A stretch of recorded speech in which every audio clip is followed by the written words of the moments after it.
మీ business ఏదైనా మీ ఊర్లో promotion చేయాలంటే అది సుమన్ టీవీతోనే సాధ్యం. ఇప్పుడే సంప్రదించండి. సార్ చెప్పండి, ఈ డ్రంక్ అండ్ డ్రైవ్ టెస్టులు ఎప్పటి నుంచి ఎప్పటి వరకు నిర్వహిస్తారు? టైమింగ్స్ ఏంటి సార్ ఒకసారి చెప్పండి. ఇది మన ప్రతిరోజు మన వాళ్ళు ఇది చేస్తున్నారు, డ్రంక్ డ్రైవింగ్ టెస్టింగ్. కానీ ఈ రోజు రాత్రి వరకు లీగలీ అంటే గవర్నమెంట్ నుండి వైన్ షాప్స్ కానీ బార్ షాప్స్ ఇప్పుడు నైట్ కొంచెం లేట్ వరకు ఓపెన్ ఉంటారు ఈ రోజు. సో దాని గురించి we have to be more careful and to హోష్ లైక్ జోష్ మే హోష్ గవానా. సో ఇది ఎక్సైట్మెంట్ ఉండాలి కానీ ప్రాపర్గా పని చేయాలి. సో హెల్మెట్ పెట్టి ప్రాపర్గా డ్రైవింగ్ చేయాలి. రోడ్ మీద ఏం సెలబ్రేషన్ చేయవద్దు. ఇంటికి వెళ్ళండి, ఇంటి లోపల మీ ఇష్టం, ప్రాపర్గా ఎంజాయ్ చేయండి, మనకి ఏం ప్రాబ్లం లేదు. కానీ రోడ్ మీద వచ్చినప్పుడు రూల్ ఫాలో చేయాలి, హెల్మెట్ పెట్టాలి, ఆల్కహాల్ లేకుండా డ్రైవింగ్ చేయాలి. That is the thing. సరే, ఇంతకుముందు యువత చాలా సందర్భాల్లో 31st నైట్ అతిగా మద్యం సేవించి వాహనాలు నడపడం వల్ల చాలా మంది చనిపోయారు. వాస్తవం చెప్పాలంటే చాలా గతంలో ఘటనలు జరిగాయి. ఇప్పుడు ఎలాంటి ఘటనలు పునరావృతం కాకుండా రిపీటెడ్ కాకుండా ఎలాంటి చర్యలు తీసుకుంటున్నారు?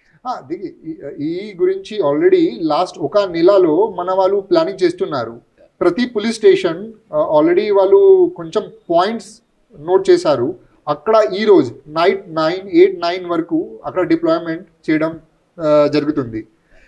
నైట్ టు మార్నింగ్ 3-4 వరకు మన వాళ్ళు ఇక్కడ ఉంటారు. జనరల్గా ఏమవుతుంది, ప్రతి పోలీస్ స్టేషన్తోని 2-3 వ్యక్తి నైట్ డ్యూటీ చేస్తున్నారు ప్రతిరోజు. కానీ ఈ రోజు అందరూ పోలీస్ ఫోర్స్ మొత్తం నైట్ రోడ్ మీద ఉంటుంది. సో జస్ట్ ఒకటే మన ఇంటెన్షన్ ఏం, ప్రతి వ్యక్తి ఎంజాయ్ చేయాలి కానీ రూల్ ప్రకారంగా, సో దట్ వాళ్ళే సేఫ్టీ కోసం. ఇది that is the main planning. మరి ముఖ్యంగా సార్, యువత డ్రంక్ అండ్ డ్రైవ్ టెస్ట్లో దొరికితే వాళ్ళకి ఎలాంటి పనిష్మెంట్ ఉంటుంది? ఒకసారి క్లారిటీగా ఒకసారి చెప్పండి. ఇది ఫస్ట్ అండ్ ఫార్మోస్ట్ ఇది పనిష్మెంట్ కాదు, ఇది వాళ్ళే సేఫ్టీ గురించి ఉంది. That is the point we have to understand. అదే అండ్ మోటార్ వెహికల్ యాక్ట్ ఉన్నాయి. మోటార్ వెహికల్ యాక్ట్ అంటే డ్రంక్ డ్రైవింగ్ దొరికితే ఆల్రెడీ మన ఈ చలాన్ కట్ చేసి అది యాక్షన్ తీసుకురావాలి. బట్ మెయిన్ ఎజెండా ఏమంటే వాళ్ళకి సేఫ్టీ, యాక్సిడెంట్ లేకుండా మన న్యూ ఇయర్ రావాలి. That is the main point. మరీ ముఖ్యంగా సార్, బైన్సా అటువంటి సెన్సిటివ్ ప్రాంతాల్లో ట్రాఫిక్ ఆంక్షలు ఏమన్నా ఉన్నాయా సార్ నైట్?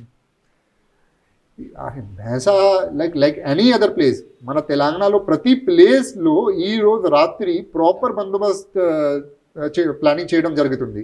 సో అదేలాగా ఇక్కడ కూడా అది ఇంపార్టెంట్ జంక్షన్స్కి మన వాళ్ళు ఉంటారు. మొత్తం నైట్ మేము చూద్దాం. అదండి, ఏఎస్పీ గారు చెప్పేది ఏంటంటే న్యూ ఇయర్ సెలబ్రేషన్ చేసుకోవడంలో తప్పు లేదు, కానీ చట్టానికి లోబడి ప్రతి ఒక్కరు హెల్మెట్ ధరించి మరీ ముఖ్యంగా సెలబ్రేషన్ చేసుకోవాలని చెప్తా ఉన్నారు.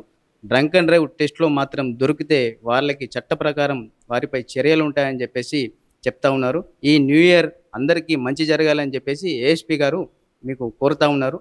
తప్పకుండా యువత ఈ ఏఎస్పీ గారు చెప్పిన విషయంపై ఆలోచించి మీ సెలబ్రేషన్స్ ఇంటి వద్దనే చేసుకోవాలని చెప్పేసి మేము కోరుతా ఉన్నాం.